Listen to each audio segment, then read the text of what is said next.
Hi, everybody. I'm Lee Cade, and this is Therapeutic Thursday. Today, we're going to be talking with Robert James. He's an attending clinician at the DBT day treatment and AIM day treatment for children's services. Gotcha. One of the topics that has been requested from us is self-harm awareness. And actually, this week is Self-Harm Awareness Week nationally. So for people who don't know, what exactly is self-harm? Is this a broad category? Or is this a fairly narrow category? I would say that there's some subcategories of self-harm. So a lot of the time, the most common self-harm that people are aware of is youth or adolescents who are using cutting to deal with negative or very strong emotions. I would say broadly, there's two categories. There's non-suicidal self-harming, and then there is self-harming that is related to suicide attempts. And we typically try to assess between the two. Would something like an eating disorder be considered self-harm, or is that a completely different thing? I think that there are definitely some times when we would consider that binging or purging or even restricting is self-harm. And I think that you're going to look specifically at like what is the purpose of that behavior. So going forward, I think really looking at assessing what the purpose of the behavior is helps us to identify it as self-harm. What are some of the warning signs people should be looking out for? Looking out for the way that people can dress sometimes, if it's a dramatic change in the way that they're dressing, wearing long sleeves when it's really, really hot outside, or maybe avoiding certain activities can be a good sign, like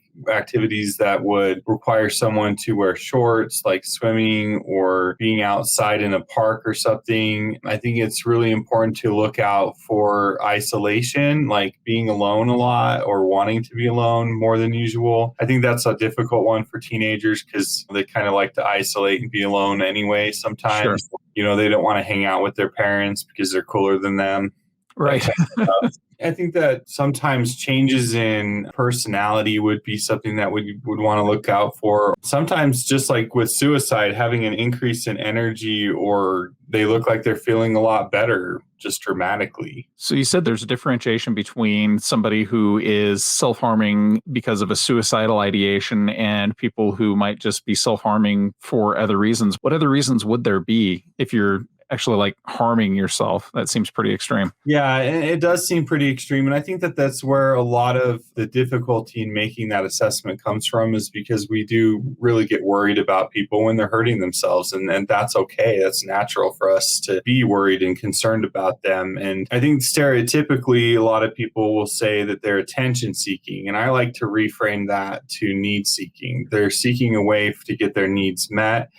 Self-harm is a process of emotional regulation where they're taking something very emotionally difficult to deal with, like grief or loss or anxiety or depression or trauma, and really turning that into pain that's a little bit more manageable for them in terms of physical pain. And I've heard clients say that pretty frequently, that it's a matter of, I'm able to deal with physical pain, I'm able to process that a little bit more, it makes me feel something, whereas that emotional numbness or that emotional crisis is a little bit more abstract and harder for them to deal with. So that's when one of the primary reasons besides suicide for someone to self-harm. Oftentimes it can be trying to get someone to meet a need, connect with someone, express something that maybe isn't being listened to or validated for some reason.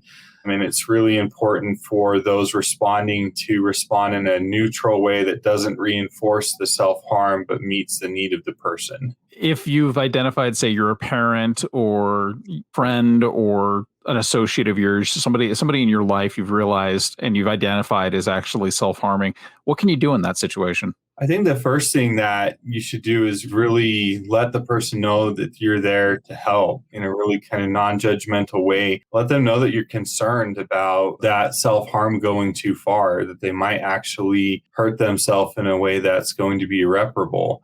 Many times in my own personal life and in times when I've been working as a mental health professional, I've found like the most effective thing to do is to just ask the person, why are you doing this? What are you going through right now? How can I help you? Be direct about it. Like, do you have the means to harm yourself? And what is the purpose of it? Are you trying to kill yourself? That kind of direct question in a non-judgmental and an empathetic way and an understanding way is really going to open them up. And if you feel like that person might need more help than you're able to provide, what resources are there? Directing them to a crisis line, to suicide hotlines are also good for even just for self-harming. Redirecting them towards support groups or a therapist.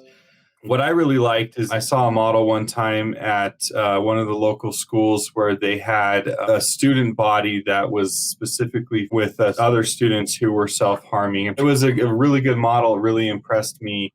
And I think that peer support is going to be a lot more influential sometimes because they're going to really understand it. I think as adults, we tend to maybe not assess that as well, or even sometimes overreact in a way that does give that negative attention to the situation. Sometimes it's harder when we're not feeling that way to identify or even relate to that person, which might make it seem so much more out of touch for them, right? Right. Most of us don't relate to having to take our emotional pain and make it into something that is physical in order for us to manage it, because we have built up that resiliency and are able to, we're in that place where we can process our emotional pain. Anything else you would want people to know about self-harm? Yeah, I think the biggest thing would be to just work on educating ourselves about it so that when it does come to that time when we notice it and we're able to be there to help somebody, that we're able to assess that situation. And I would say, thinking about podcasts today, as I was thinking about what I was going to say, assessment would be my number one thing of like assessing the situation, making sure that the person is in a safe place, in a safe situation, and they understand that you're there to not judge them, but to help them with that.